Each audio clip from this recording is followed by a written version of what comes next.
the City.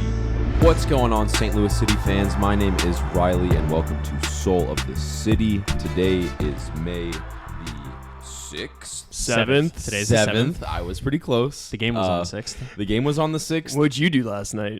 Nothing particular. I didn't watch the second half of this game, that's for sure. That's for sure. But as you all are probably already familiar, the Dallas game was postponed due to weather. We only got to see one half of a pretty interesting lineup. But yeah, what did you guys have? Yeah, not a whole lot to talk about. It was probably one of the most nothing games of soccer that I watched all season.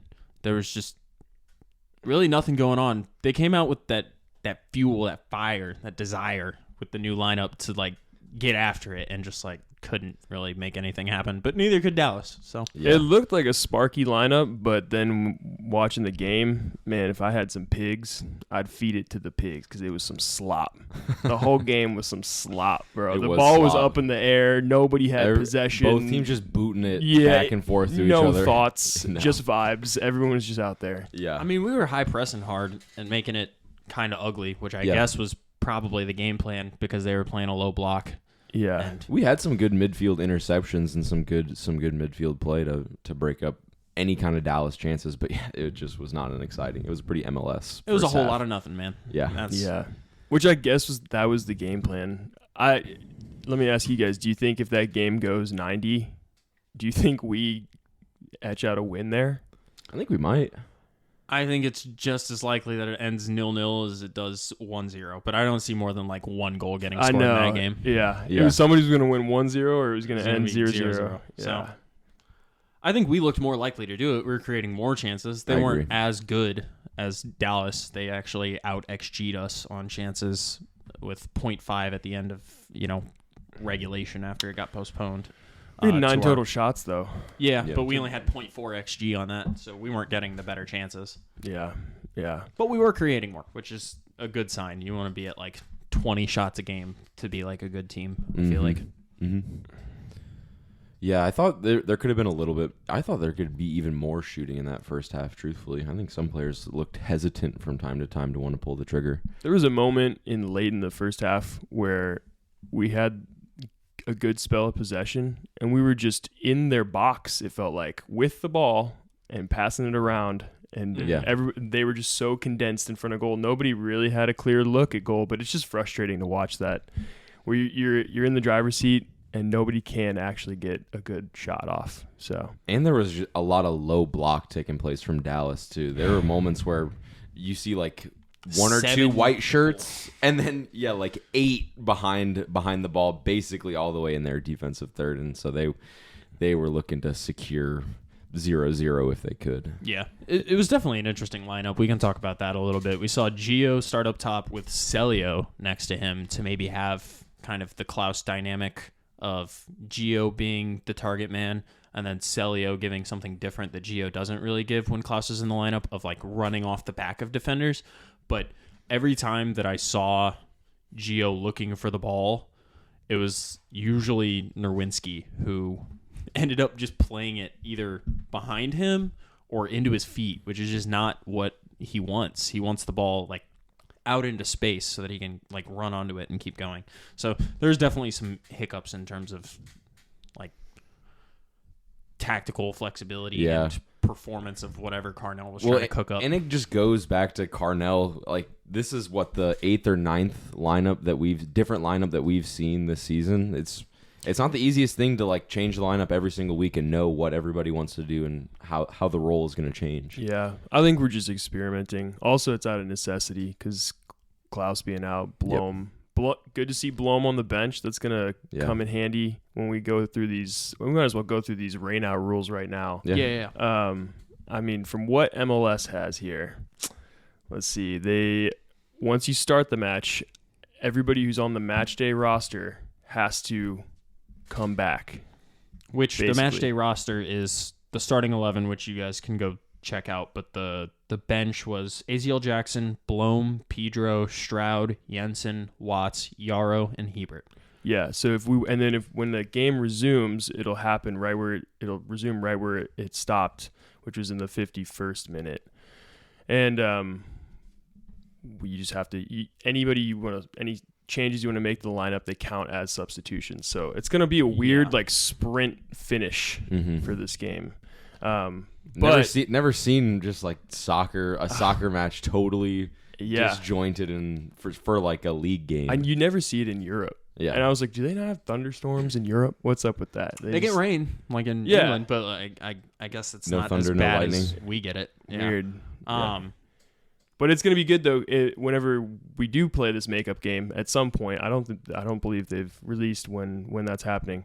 Blom will be hopefully healthy and eligible to be subbed on, and that'll make an impact for sure. Oh, definitely. The downside is we didn't have Klaus on the match day roster, so he will probably be helpful or healthy at that point. Yeah, and we won't be able to play him. So yeah. Well, one other interesting thing about the games being suspended is that yellow cards instantly go towards your season total if you get them in a suspended match. Yeah. So Tim Parker has now hit 5 yellow cards, so he's going to have to miss probably the Chicago game because that yellow card counts towards it. That's his 5th one. So he's going to probably have to serve a 1-game ban. Interesting. Which and it'll be weird because we might even make this Dallas game up after, or I guess before, maybe. It depends like when we play them again. Yeah. I don't know if we'll make it up for a while. I have a feeling it's not going to be made up for a long time. Like we've got Gold Cup or Open Cup in the midweek, and then we've got Chicago, and then I think we have another Open Cup game in the middle of the next week, and then we have KC, and then they're talking about postponing the LAFC game on the 31st already because of the amount of fixtures and stuff. So I have a feeling this might be like a weird end of season kind of. We play FC end Dallas. Of season, play 40 minutes of football, I know. randomly. Odd. It's very odd. They could have just done it today. And do we have to play? I wonder if we have to play in Dallas. Probably. Yeah, we have to play in Dallas. It has to be in Dallas. Also, the yellow cards carry over. So Tim Parker's on a yellow. Ostrak's on a yellow. Joe Keeney is on a yellow for nothing. That challenge. The referee was terrible. Went up for a header and got clotheslined. Yeah, and he got the yellow card. Yeah, out of nowhere. Horrible. Yeah. So they'll for that last 40-something minutes of soccer, they'll have to be careful. Yeah, for sure. Carnell's probably gonna look to sub him off, I guess. We'll see, because they do count against your substitutions. So it's going to be like a fresh. No, like 45. we hadn't we made made any. no subs. Okay. The only sub that was made was Jesus Jimenez for Paul Areola. Yeah, he got injured in right. Yeah, early on, first 20 minutes. Yeah, 22nd or something. Yeah. Yep. One thing to note: if any of the players that are in our lineup get injured before we replay this game, and like he's injured and can't play in this game, give an example. So Celio. Say Miggy picks up something, and Blom is fresh, good to go. Miggy can't play. We can put Blom into the lineup for free, and it doesn't count against our substitutions because he's injured. So we'll see if there's a little bit of. They do it in baseball all the time. They play like injury roster, roster games. You know what I mean? So yeah. I'm not saying St. Louis would ever do that, but I will say that we will do what we got to do to win. Yeah. Anything to get the dub. Yeah. So just because we didn't have much to talk about from last night's game, got canceled early, we wanted to give you guys a little content piece of like start, bench, cut. So we'll each give 3 players in some kind of way that we all think are comparable, either positionally or skill-wise. And then we decide who gets started, who gets put on the bench, and then who gets cut from the lineup in terms of their skill. So, Chris, do you want to start us off? Yeah, I think a good starting point is kind of just these midfielders that seem to rotate and they could play any position. So Stroud, Alm, Ostrak. Who you guys starting, who you benching, who you cutting? I am starting Rasmus Alm pretty much undeniably. And then it's bench and cut. Bench and cut. Yeah. I'm benching Stroud, and I think I'm going to have to cut Ostrak. I just don't think Ostrak looks up to it. Yeah, I agree. He wasn't very good last night. He didn't look. I hate to rag on the hometown Czech boy, but I agree, man. He just has not. especially after last night. Nobody really looked great last night, but so maybe you're putting him in a tough position. Yeah. I don't think we've seen the end of him, and I don't actually want to sell him. But in that situation, he's probably the one getting cut. Yeah, I would go the opposite on the start and bench. I would say start Jarrett Stroud and bench Rasmus Alm. I think that Alm has more value off the bench than Stroud does, and Stroud as like helping the press to start the game, set the tone. I think that's more valuable. Okay, well, I kind of anticipated y'all were gonna cut Ostrak, so I wanted to throw out another 3. Okay, Jensen, Celio, Ostrak. Because now those 3 are more all like competing for minutes. They're not out of Stroud and Alm and Ostrak. Ostrak clearly the man out there. Yeah. So a better comparison: Jensen, Celio, Ostrak. Who do you guys start, bench, and cut there? I am starting Celio. I'm keeping Ostrak on the bench, and I'm probably selling Jensen. I think Jensen has looked even less impressive. I just don't think that. And maybe it's because we haven't seen him on the ball that much. He hasn't had that much opportunity. But for the short time spans we've seen, he's looked uncomfortable from time to time. But I think they both are like pretty technical players and can try to take people on. It doesn't always pan out for either of them, but I just it's think a tough that one. I think Celio and Jensen bring the same thing to a lineup, so I would do the same where you start Celio because he's looked a lot better than Jensen, and then bench Ostrak. I think he has a lot of value as a substitute, just bringing in a lot of energy to the team. Yeah, I'm with you. I think Celio starts, Jensen cut, Ostrak on the bench. Yeah, Ostrak off the bench I do think is good though. It's high energy, especially against Portland. Him coming off the bench and providing an assist was monumental. And I just think that maybe he doesn't want to start. Maybe he likes the off the bench role more. He just seems like he's better off the bench. In his 2 starts, he started in the U.S. Open Cup against Union Omaha and then against Minnesota.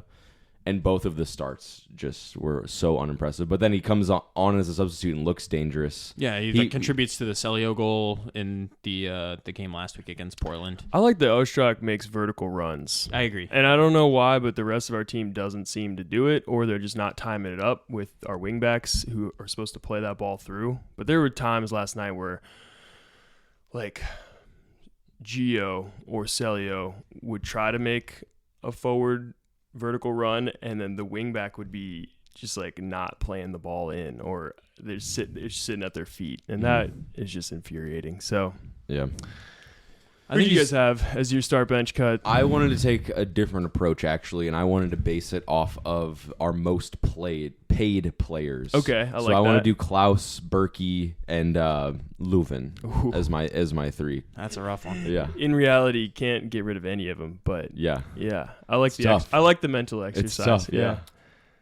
Just because, oh man, this is hard. I think I would start Leuven. He's definitely been the best player on our team, and when he's not there, which we haven't seen yet, I do not want to know what it looks like. So start him, bench Klaus, because you see the value there. And then I think that, I don't know how there are so many bad goalies in the MLS, but I think that we can find more value at the goalkeeper position than we can at the other 2. I think that there's just probably more depth in the league somewhere that we could just pick someone up for nothing and he'll serve as, I don't know. You've been highly critical of the goalkeeping in the MLS in the past. I can't believe you're saying, "Oh, let's just go pick up some whatchamahoo's it." I just from feel like Charlotte. I feel like we're praising Berkey for doing the bare minimum. Like he saves things that are shot at him, and that's it. Do I gotta play? Gotta play the song again, Ian? Man, you don't know you love him till you let him go. Oh, you're ready to give up Klaus? We haven't scored any goals really since I haven't. Left. I mean, we haven't seen what the lineup looks like without Leuven, and I agree with you. I don't want to see what that looks like because it's gonna get ugly. Are you about to say? But now I'm like, all right, let's play devil's advocate. Let's say Leuven's the one who's injured for these past 2 games, and Klaus is still here. Yeah, I could live with that. I couldn't like. I don't know. I think I'm cutting Berkey in that situation, keeping Leuven as the starter and benching Klaus as well. Yeah, I agree. I do respect that opinion because I do think that like goalkeeping in general is something that is probably a little bit easier than finding this like midfield piece that can go forward and be potential Kevin De Bruyne of the MLS, but he hasn't quite shown it. Yeah, I guess. And Klaus, who's this big, tall striker who goes out there and Yeah. wants to get a goal. I do agree with you that Berkey's probably the most cuttable. I think he gets cut. Yeah. Yeah. So pertaining to last night's game, my start bench sell or cut, sorry, because when you do start bench sell, people always bring the argument of like, oh, I could get this amount of money if I sell okay. this So you gotta player. cut so him. you Okay. have to say cut because then Okay. it's just like, what does our team need? That's fair. But mine is Bartlett, Parker, Hebert, and I personally think it's easy from what we've seen thus far. The first thing is easy. Starting Hebert. Starting Hebert. I'm benching Tim Parker, and I'm selling Bartlett. Bartlett. Yeah. I might swap Bartlett and Parker. I might cut Parker. I've thought about both of those. Because like Bartlett, what you're how both old? saying. How old is Bartlett? He's 25? 24. Yeah, something Yeah, like that. 26. He's younger. Tim Parker's Older. kind of getting there. Yeah. Also, I mean, weird not that Hebert didn't start. I have last no night. idea why that Yeah. happened. He was on the bench, Yeah. so Was he can on play a in the bunch of next yellow half. cards possibly. Right. I He don't. was, for most of the season, he was our most played player, and to not see him start last I night thought was, that was baffled me. yeah, Yeah. it was weird.